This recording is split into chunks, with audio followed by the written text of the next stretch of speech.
I'm Amy Goodman with Nermeen Sheikh, and we are speaking today with Julian Assange, founder and editor-in-chief of WikiLeaks, granted political asylum by Ecuador last year, sought refuge almost a year ago at the Ecuadorian embassy in London because the British government promises to arrest him if he steps foot outside. Julian Assange is also author of Cypherpunks, Freedom and the Future of the Internet. I wanted to ask you quickly, Julian, about the Icelandic Supreme Court decision around visa and the whole issue of how the money supply to WikiLeaks has been cut off online. If you can explain this latest development. Well, Amy, first let me contextualize it. There's attacks on all fronts against WikiLeaks.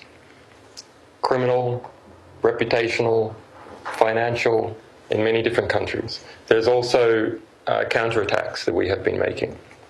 And in relation to this visa blockade, back in late 2010, U.S. right-wing politicians like Senator Lieberman contacted a number of different financial institutions in the United States and encouraged them to cut off WikiLeaks as a recipient of visa donations, our donations, but via Visa. Now, as a result, Visa, MasterCard, PayPal, Money Bookers, Western Union, Diners Club, Discover, JCB, and the Bank of America, and Swiss Post Finance, that's 10 different financial organizations, as a result of that pressure, engaged in extrajudicial financial blockade against us and our donors, much the same as they do to Cuba, but without any legislative backing, without any administrative backing. Even the US Treasury Secretary, Geithner, investigated whether we should be formally added to a US blacklist and found that there was no legal basis to do so. In response, WikiLeaks for the past year and a half or so has been engaged in litigating some of these giant financial services companies that are influenced by Washington power brokers. And we won in the lower courts in Iceland, and we won in the Supreme Court in Iceland just a few weeks ago. Now, that victory in the Supreme Court stated that Visa must open up the gateway, and its subcontractor, Valitor, in Iceland must open up the gateway. Visa has relented and has opened up the gateway. However, it has also activated what it says is another clause in the contract to shut it back down again on midnight June 30. So between now and midnight June 30, people can donate directly to WikiLeaks. Otherwise, they have to come midnight June 30, they'll have to engage in indirect mechanisms. But they are there, for example, Daniel Ellsberg, John Cusack, John Perry Barlow, and some others set up the Free Press Foundation in the United States precisely to deal with some of these economic blockades. But if you go to wikileaks.org/donate, you will see that there's different ways that we have constructed to work around this economic blockade. Unfortunately, they're all a little bit indirect, so it's a little bit of an extra burden for donors and a reputational burden, because you don't see that you're donating directly to WikiLeaks, you see that you're donating to the Free Press Foundation or the Valholland Foundation in Germany, or a number of others. But donations now to WikiLeaks via the Free Press Foundation in the United States are tax deductible. We've also had a major victory in Europe in relation to the German tax authorities, which also were politically pressured, and that has come out and been admitted to remove our tax deductibility in Europe. That's now back. We've won against that. So the position of my asylum here is such that we've been able to concentrate more of our resources on counterattack and have been successfully engaged in that battle. We wanted to switch gears right now. The CEO of Google, Eric Schmidt, has come out with a new book called The New Digital Age. And we wanted to ask you about a meeting you had. On June 23rd, 2011, Julian Assange, you had a secret 5-hour meeting with the Google CEO, Eric Schmidt. At the time, you were under house arrest in rural England. Also in attendance, Jared Cohen, former advisor to Secretary of State Hillary Clinton, Scott Malcolmson, director of speechwriting for Ambassador Susan Rice at the State Department, and current communications director of the International Crisis Group, and Lisa Shields, vice president of the Council on Foreign Relations. Schmidt and Cohen requested the meeting to discuss their ideas for this book that has just come out, The New Digital World. We want to go to a part of your conversation with Schmidt and Malcolmson. This is a recording you made of that meeting, first time being played in a national broadcast, where you talk about the Patriot Act. We wouldn't mind a leak from Google, which would be, I think, probably all the Patriot Act requests. Yeah, which would be illegal. Depends on jurisdiction. We are a U.S. There's higher laws, First Amendment, you know. No, I've actually spent quite a bit of time on this question because I'm in great trouble because I've given a series of criticisms about Patriot 1 and Patriot 2. Because I think they're because they're non-transparent, because the judge's orders are hidden and so forth and so on. And the answer is that the laws are quite clear about Google in the U.S. That we couldn't do it. It would be illegal. So we're fighting this case now with Twitter. We've done 3 court hearings now, trying to get the names of the other companies that fulfilled the subpoenas to the grand jury in the U.S. Twitter resisted, and so that's how some of us became aware. They argued that we should be told that there was a subpoena. I wasn't told, but... This is concerning you? Yeah, personally. Yeah. But 3 other people, but we know there's at least 4 other companies. I can certainly pass on your request to our general counsel. Tell them to argue that we should be told. So your specific request is that Google argue legally that WikiLeaks as an organization should be informed, or any of the individuals, if they are named in a FISA. Yeah. Okay. Yeah. I will pass that along.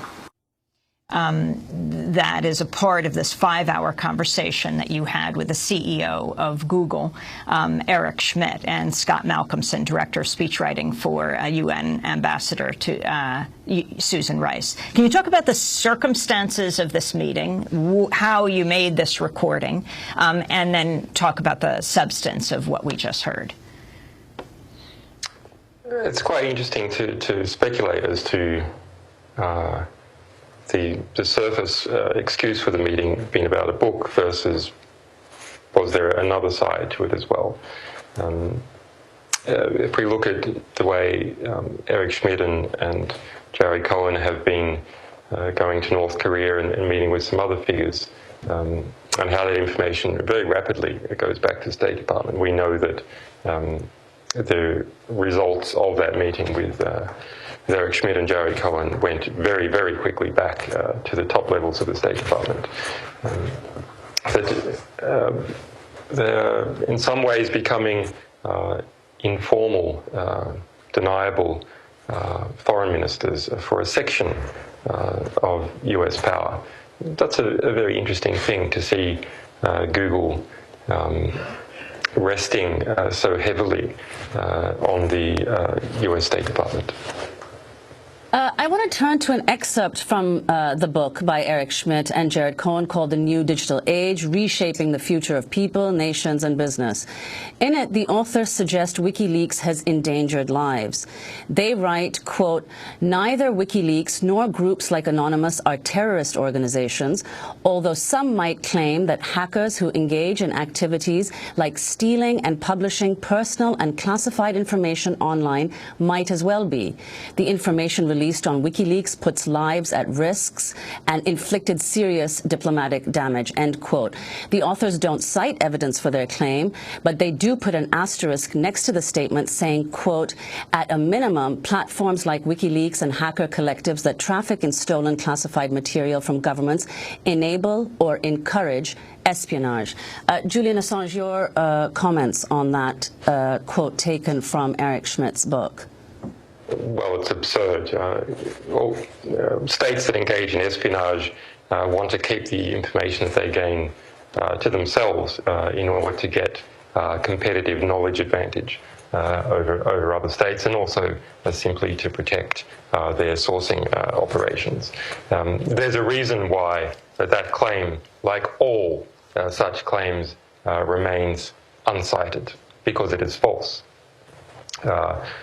Not even the Pentagon, in fact no government organization claims that the activities of WikiLeaks have led even to the loss of life for a single person anywhere in the world. And if we want to speculate about speculative risks as opposed to talk about the hundreds of thousands of cases of hundreds and thousands of deaths that WikiLeaks documented, the US military being involved in one way or the other, then we can go to a statement made by NATO in Kabul, reported by CNN, that NATO could not see a single case of an Afghan needing protection or needing to be moved as a result of our publication of the Afghan War Diaries, and that it was the Afghan War Diaries that led to all these rhetorical flourishes by the Pentagon and by the establishment media in the United Kingdom, led by Murdoch, and in the United States. Let me end with your response to Alex Gibney's recently released documentary. We interviewed him at Sundance, the documentary called We Steal Secrets, the Story of WikiLeaks. This is Michael Hayden, former director of the CIA and National Security Agency, or NSA. Everyone has secrets. Some of the activities that nation states conduct in order to keep their people safe and free need to be secret in order to be successful. If they are broadly known, you cannot accomplish your work. Now, look, I'm going to be very candid. All right? We steal secrets. We steal other nations' secrets. One cannot do that above board and be very successful for a very long period of time.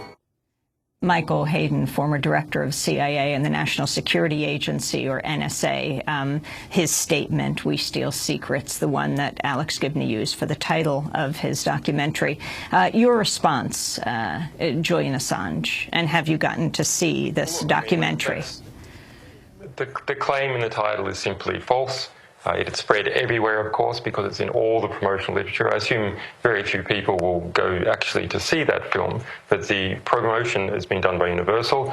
That's a $2.5 million hit job on my reputation, the reputation of the organization. What's the equivalent title? I make fictitious fraudulent films, the story of Alex Gibney. In response, we have published the full transcript ahead of the film's release, with line-by-line details showing exactly how Alex Gibney edited statements, stitched them together, etc., and didn't engage, it seems, in any fact-checking of the statements that the people he was interviewing. For an example, I make some statement that begins with, well, what they say is, and then I quote it. Alex Gibney cuts off the what they say, so in order to put someone else's words into my mouth, and that's present throughout the film. This is not a serious work. 10 seconds in this part of the interview, Julian. This is not a serious work, and this is not a serious filmmaker. Julian Assange, we'd like to ask you to just stay with us for a post-show discussion. We have many more questions to ask you. Julian Assange speaking to us from the Ecuadorian embassy, founder and editor-in-chief of WikiLeaks, granted asylum by Ecuador. That's why he's in their embassy right now. Our website.